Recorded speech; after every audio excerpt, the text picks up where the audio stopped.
Hey there everybody, I just got this electronic training collar for my dog, so let's open it up and check it out. This thing has 3 options. It has a vibration mode, a sound mode, and then a shock mode. It does come with a user manual. You have your remote here, you've got your charging cable, and you've got your collar itself. And here you have different prong length adapters and a tester. Now this is a special USB cord, so you are going to want to make sure that you keep track of this and have it handy, because you are able to charge your remote as well as the dog collar. And so this has a magnetic connector that just hooks on right here, just like this. The remote does have a lock switch. It has a vibrate button, a sound button, a shock, and then a more powerful shock. USB Type-C charger, and it also comes with a lanyard. All right, so I'm gonna charge this up. All right, I've got this all powered up now. It's fully charged, got green lights everywhere. So here's the collar itself. It's got a reflective strip here. It's got a clip buckle. This is not intended for walking your dog with, so like there's no spot to hook your leash to. This is strictly for being able to train your dog with it, such as the vibration, the sound, or the static shock. And so power it on right here.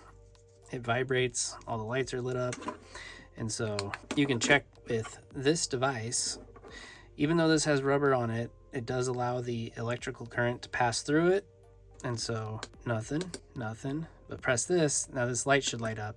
See that right there? That means that there is an electrical current being passed through this. So it is working. Now this tool also not only tests to verify that you're getting an electrical current between this, but it's also used as a wrench to unscrew these bolts. And these are used in case your dog has a thick coat of fur. It adds a little bit of length to this. And you don't want to leave this on your dog for very long. This is not intended to be left on your dog all day. Your dog could develop a sore from having this just left on its neck. All right, so let's put this on my dog and see how she does. I got my dog's collar here, and I'm just gonna adjust the size so it fits on her neck. It's a little tight, so I'm gonna loosen this up a little bit. All right, so now I got it all adjusted.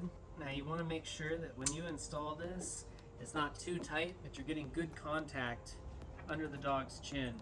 And you want to make sure that when you put this, it is right underneath your dog's neck. You don't want it off to the side here or over here or on the top. You want it right underneath their mouth. And so another thing that's important with this is you want to figure out what your dog's lowest operating level is, and you can do that by pressing this button down and twisting it, and then you can adjust the levels. So right now you can adjust the shock, you can adjust the vibrate, and you can adjust the sound. So right now it's on level 1 on the shock, and so we'll see if she responds to it, even reacts a little bit. And so I'm going to press it. So level 1, she's not responding at all. She doesn't even react. So then just give it a twist. I'm up to level 2, no response. Level 3, 4, oh, she's looking. Level 5, oh, there she goes. Good girl, good girl. So level 5 for her, that is the lowest level that she is reacting to it. And so that is how you know where you want to start. Because you're not trying to hurt your dog, you're just trying to get them to respond and react to you. And so that is right there, the lowest level. And right there I pushed the vibrate. She was staring at the neighbor's fence. That's why I have this up here. It's because she's always standing and staring at the neighbor's fence. She wants to fence fight. So something else you can do is you can condition the sound as a cue that she's gonna get a treat. And so I can press it, give her a treat, press it, she gets a treat, press it again, she gets a treat. And so now we're gonna work on her being out in the yard and me calling her and seeing if she comes. We'll see if she'll come to her name and get a treat. Hey. There you go.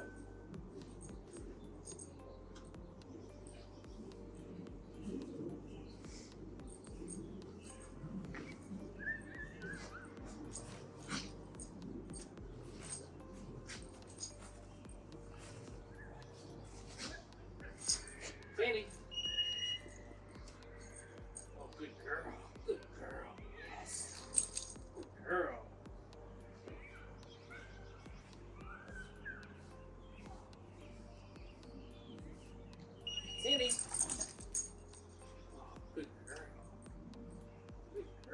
This will work really well if she's not able to hear me call her name. If she gets too far away and she's wearing this when we're out and about, I can press it and she's gonna come. Sandy. Oh, good girl, good girl.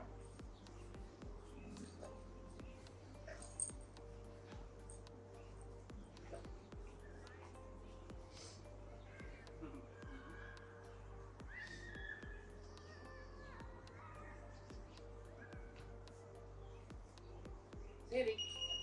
Oh, good girl. Yes, good girl. Hey. So we practice this here in our yard that's fully fenced, and then we take her out small increments to bigger locations with more distractions. We may up the value of the treat, and then that will really positively reinforce her to come here when she hears that beep. Here. Oh, good girl. Yes, that's a good girl. Yes, that's a good girl. Yeah, that's a good girl, huh? Yeah, good girl. So this does have 8 different sounds that it can use. It also has a static shock value of 1 to 99. Now, like I said, her lowest level response is 5. And so that's exactly what I want.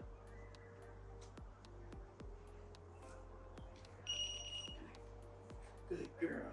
Yes. So now I'm going to try something that she's probably not going to want to do, is come up onto the deck. She's probably not going to want to come up there when I push this, because she likes to be out in the yard, but she always likes to fence fight. So she doesn't really get to come out in the yard very much. All right, so she's in the yard, and I'm going to see if she'll come running up here when I push the button. Come here. All right, good girl. Good girl, yeah. Good girl, yeah. Good girl.